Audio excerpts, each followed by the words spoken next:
Hey, John, do you think we should give the vaccine out as fast and efficiently as possible, or should we slow it down to make sure it's more equitable? You're suggesting a false trade-off, David. Well, let's talk about it then.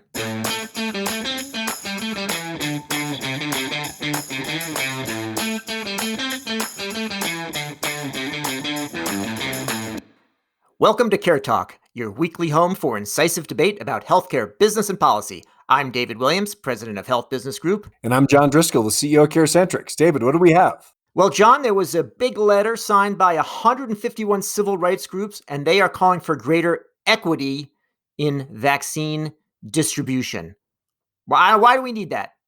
Well, first of all, how can you be upset about bringing more fairness and balance to vaccine distribution when the COVID virus has ravaged disproportionately poor communities and individuals of color? You can't be taking the other side of that. I mean, come on. Well, John, I think it's an important topic, and the question is how we go after it. So, my hypothesis, because there's not a lot of data to test this, is that some of the places like Massachusetts that were real slow to get started with the vaccine distribution is because they all tripped up over themselves about how we're going to do this in the most equitable way. And guess what? You know who won out? The freezers, because the vaccine sat there while they could figure out how to do this in the right way. And other places like Florida just said, just get it out there and make it happen. So I think there's that's the challenge, John. Equity is a great theoretical approach, but in practice, you got to get it out there and focus on efficiency. But David, we've got structural challenges of access, communication, and balance in our healthcare system. We've got a scarce supply of this stuff. You've got the most vulnerable populations who are not getting vaccinated at the rates of richer, whiter colleagues. There has to be a way to address some of these structural inequalities as part of distribution. Otherwise, I think we're just going to continue to leave this virus to really harm folks of color disproportionately. You're probably right, John. But let's just take a look at this. What do we do with a very limited supply, right? That's the thing. So you could say, richer, whiter people are getting it. Many people are not getting it yet. It's only a few percentage of the population that has it. The best way to save lives and actually to save like the most years of life is to give the vaccine to the oldest people, even though they have a short remaining life expectancy, because they tend to be hospitalized and die of COVID so much if they get it. Just sort of simple. Just give it out, start at 120 and work it down. That's probably the most efficient and the most equitable way to do it if you want to save the most lives and most years of life. I don't know, David. I think you just made my point for me. I mean, you just said, okay, let's look at who is most likely to die and get sick. And certainly age is the first criteria. But if you look at other criteria, you'll see that being of color and living in a poor community is also a very high, disproportionately high risk factor. So if by that calculation, we should be doing exactly what you said, getting shots into arms, but we're not gonna actually get a fair distribution of shots in arms of people of color and in poor communities because we don't have the resources available to those populations. And frankly, and that's because of all kinds of structural challenges of the distribution of healthcare. And they are by far the most vulnerable. And so both because of structural reasons and for the same criteria you just laid out, we need to have a efficient and equitable approach to this distribution. So, John, I'm glad I could make your points for you because someone has to do it, I guess. But listen, even this example I gave about giving it based on age, it shows how complex this problem is. So if you start with this, people are 100, 90, 80, and so on. Well, guess what? The same kind of structural issues of structural racism and poverty and so on means that people of color don't live as long. And so actually, when you're dealing with people in their 90s or their 80s, it's actually a lot of people that are still alive are people that were privileged, coming up. So it's hard to do it. And what are we going to do? Are we going to make an adjustment for every, based on racial groups, sex, women live longer than men?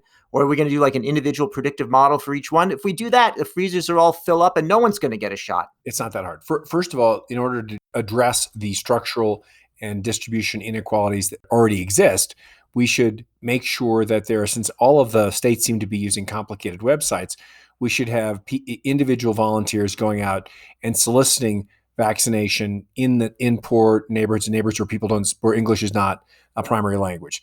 You could do mobile vaccination vans. You could disproportionately distribute to those zip codes where there are poor people and people of color. So, John, basically take all the places that the previous president avoided sending the census takers and send the people in with a vaccine. Is that how you would map it out? That would be a start. Honestly, all we're talking about is taking the system that you set up and then making sure that there is an on-ramp for people to get access, because of the lack of access of people in those communities to even explain how the process works. That's a challenge. And just I would shift more vaccines to poor communities and do exactly the same criteria that you're saying.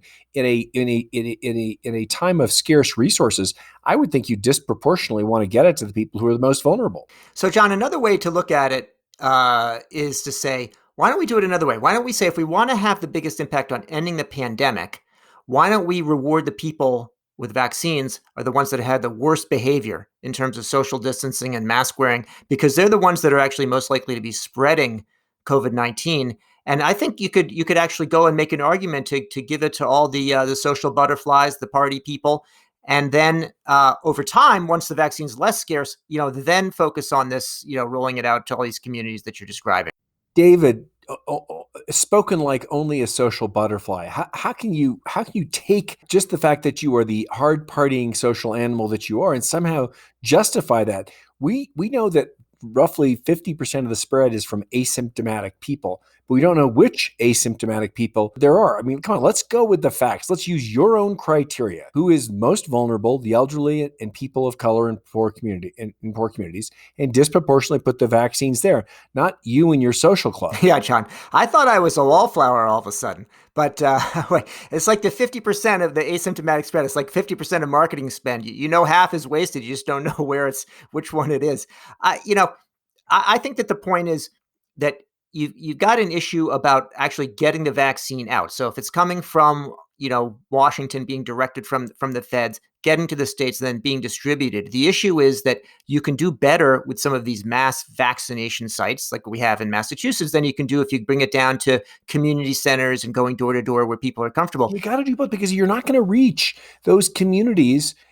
I suppose you're against distributing it to the third world as well, to Yeah. places where there's less access. I mean, where do you draw the line? Shouldn't we go where people are most vulnerable? John, I think you want to have your cake and eat it too, or whatever the right metaphor is going to be. There's a trade-off here. Fact is, there's not enough vaccine. It's not going to go everywhere first. And if you focus just on kind of reducing disparities in all your pet projects, you're going to have the vaccination. What's going to happen is the variants are going to spread as the vaccines are sitting around waiting to go into people's arms. And you're just going to have to face it that, there's just not enough for everybody right now. Don't hide behind the fact that it's complicated. You should build on the fact that it is complicated. If we're going to crack this thing and we're going to protect people, we should protect the most vulnerable.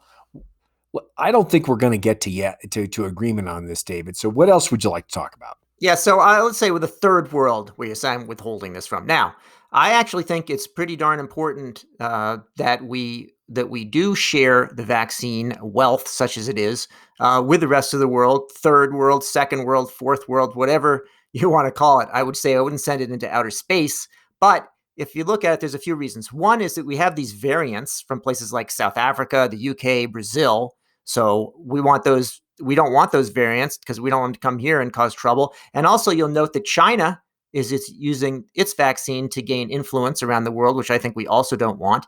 And better health is good for business, John. Better stability, not as many refugees, more exports, more tourism. So yeah, I think we should take the vaccine as soon as we have enough and move it around the planet. Yeah, no, I strongly agree. I think that this is also a time when we should be doubling down and reinvesting as well as re-engaging with the World Health Organization, which can provide the infrastructure to help us do that here and also create a global surveillance system. This won't be the last viral attack on us. And I think that if we can create a global organization, we're an interconnected world. We need a global organization that can really provide surveillance and support to get immunity and frankly, containment of this and other viruses going forward. John, I hesitate to agree with you since you've been so disagreeable to me. However, I do agree that we need a robust and a non-politicized World Health Organization. because you need to actually identify and stop these pathogens early to avoid them spreading in the first place. Yeah, there's going to be more pandemics, so it'd also be good to prevent the ones from happening because these viruses are, they're coming up. And with some things like Ebola, you saw, I remember thinking, okay, wow, it's in Africa and it could come over here and we're going to be in difficult shape, but they basically contained it and it didn't happen. Now we're talking about, okay, well, we're going to close the borders, but you're closing the borders after the variants have already come in and the new viruses have come in. So we really do need a whole new approach to this. Otherwise, and there's no reason to think that this particular pandemic, as bad as it's been, is the big one, so to speak. The interesting thing that Bill Gates said the other day is this isn't the big one. That if you look at and how remarkable is it, David, that with a global pandemic, we were actually able to shut down pretty much the entire economies to slow this virus without creating mass starvation. Yes, it's disproportionately hit poor people and people of color. And yes, the essential workers are disproportionately poor and of color. And they've been really, and women have been really, their employment prospects have been hammered, but it could be much worse. Normally, it takes 8 years to develop a vaccine. We did it in months. We leveraged new technology and old technology. We spun up, maybe not as efficient as you'd like it, a distribution capability, but it's pretty amazing that we've got tens of millions of Americans already vaccinated and a lot of vaccination in arms so quickly after a pandemic. And this pandemic, while horribly nasty, was not nearly, at least the current variant of COVID-19 that's predominant in the U.S. Was not as mortal a risk as the Spanish flu.